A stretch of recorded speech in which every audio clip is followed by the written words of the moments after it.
এই মুহূর্তের পাওয়া বড় খবর, ফের দীঘায় পর্যটকের মৃত্যু। দীঘার সমুদ্রে স্নান করতে নেমে তলিয়ে গেলেন এক যুবক। তো এই দুর্ঘটনা কবে, কখন, কিভাবে ঘটেছে এবং এই দুর্ঘটনায় এখনো পর্যন্ত কতজনের মৃত্যু হয়েছে এবং কতজন নিখোঁজ রয়েছে, বিস্তারিত জানিয়ে দেব আজকের এই ভিডিওতে। তো অবশ্যই ভিডিওটি সম্পূর্ণ দেখবেন আর এমনই প্রতিদিনের লেটেস্ট ট্রেন্ডিং খবরগুলি সবার আগে পাওয়ার জন্য আমাদের ইউটিউব চ্যানেলটি সাবস্ক্রাইব করুন। ফের দীঘায় পর্যটকের মৃত্যু।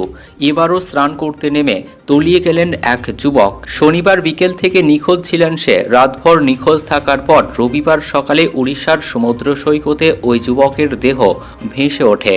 শনাক্তকরণের জন্য তার সঙ্গীদের উড়িষ্যা পাঠিয়েছে দীঘা পুলিশ। এদিকে এই মৃত্যু ঘিরে রহস্য দানা বাঁধছে।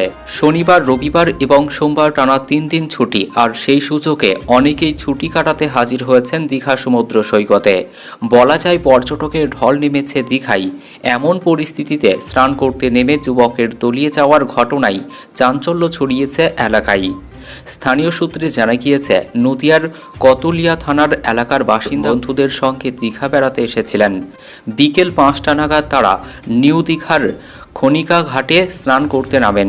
সেই সময় তলিয়ে যান বলে খবর। দীর্ঘ সময় ধরে তার খোঁজ না পেয়ে বন্ধুরা থানায় যান। পুলিশ তাকে খোঁজাখুঁজি শুরু করে। রবিবার সকাল 10টা নাগাদ উড়িষ্যার উদয়পুর ঘাটে দেহ ভেসে ওঠে। পরে সেখানকার পুলিশ দেহটি উদ্ধার করে ময়নাতদন্তে পাঠায়। এদিকে দীঘার পুলিশ তার বন্ধুদের উড়িষ্যাতে পাঠিয়েছেন। তো এই ছিল এখনকার মতো খবর। ভিডিওটি ভালো লাগলে লাইক করবেন। ধন্যবাদ।